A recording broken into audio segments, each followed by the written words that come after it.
कि शिवम सर वास्तव में एक सच्चे व्यक्ति थे।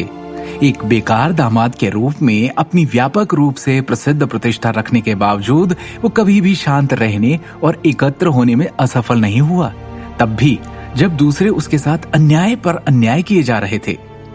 इस प्रकार रजत ने खुद से वादा किया कि वो एक ईमानदार रवैये के साथ शिवम सर का अनुसरण करेगा, चाहे कुछ भी हो। शिवम ने अपनी सिगरेट बाहर निकाली और खिड़की के बाहर फेंक दी।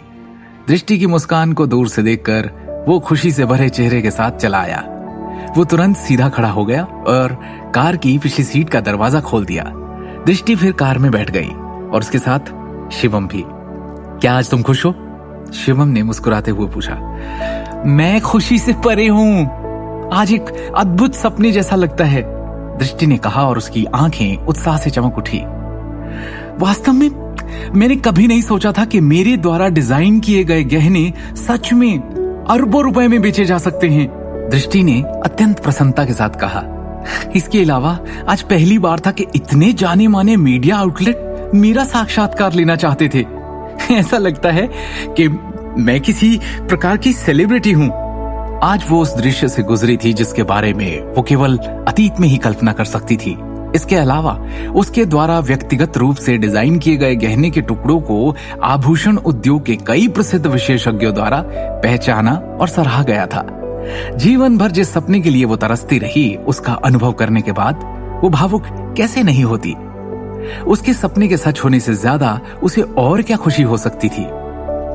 दृष्टि ने इसके बारे में सोचा और कहा, मुझे आश्चर्य है कि वो मिस्टर 9527 कौन था।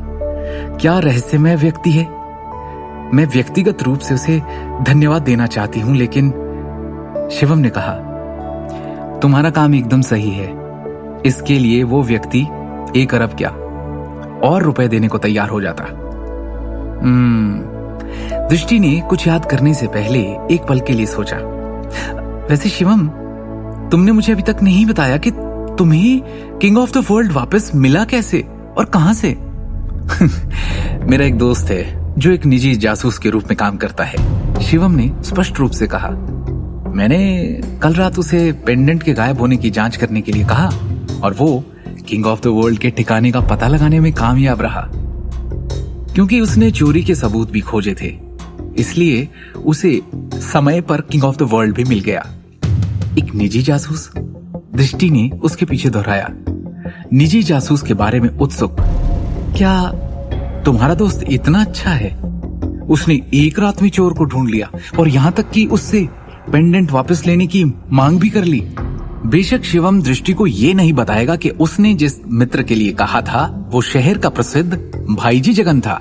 आखिरकार वो एक पेशेवर है, शिवम ने उत्तर दिया। मैं बस उसकी जांच करवाकर अपनी किस्मत आजमा रहा था। कौन जानता था कि वो वास्तव में इसे अंत में ढूंढ लेगा। दृष्टि को संदेह हुआ और उसने पूछा, लेकिन तुमने उसे ऐसा करने के लिए बहुत पैसे दिए होंगे, है ना? ज्यादा नहीं, जांच शुल्क के लिए कुछ 1000 रुपए, शिवम ने कहा। लेकिन जब उसे ठोस सबूत मिले और यहां तक कि पेंडेंट भी वापस मिल गया, मैंने उसे 1 लाख रुपए का भुगतान किया। 1 लाख? दृष्टि ने अपने होंठ थपथपाए। तुम इतने अमीर कैसे हो? शिवम ने पहले न केवल कई लाखों रुपए की कार खरीदी थी, बल्कि उसने किंग ऑफ द वर्ल्ड के लापता होने की जांच के लिए किसी से पूछने के लिए 1 लाख रुपए भी निकाले थे।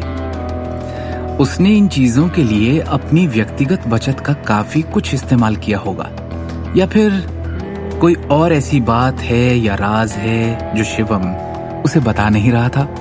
दृष्टि का दिमाग चारों दिशाओं में घूम गया। क्या दृष्टि को शक हो गया है शिवम की छुपी हुई पर्सनैलिटी के बारे में? क्या दृष्टि शिवम की असलियत और उससे जुड़े राज पता लगाने में कामयाब हो पाएगी, या अभी भी शिवम उसके लिए सिर्फ एक नाकारा दामाद होगा? क्या होगा दर्श और तान्या का अगला कदम? क्या वो शिवम और दृष्टि से अपने अपमान का बदला लेने में कामयाब होंगे? क्या उन्हें पता चल जाएगा कि तान्या का पेंडेंट तोड़ने वाला और किंग ऑफ द वर्ल्ड खरीदने वाला उपयोगकर्ता 9527 और कोई नहीं बल्कि शिवम और दृष्टि का ड्राइवर रजत है? आगे की कहानी जानने के लिए देखिए अगला एपिसोड सिर्फ पॉकेट एफएम के यूट्यूब चैनल पर और शिवम द हिडन वॉरियर के सारे एपिसोड्स को सुनने के लिए डिस्क्रिप्शन में दी लिंक से डाउनलोड करें पॉकेट एफएम ऐप।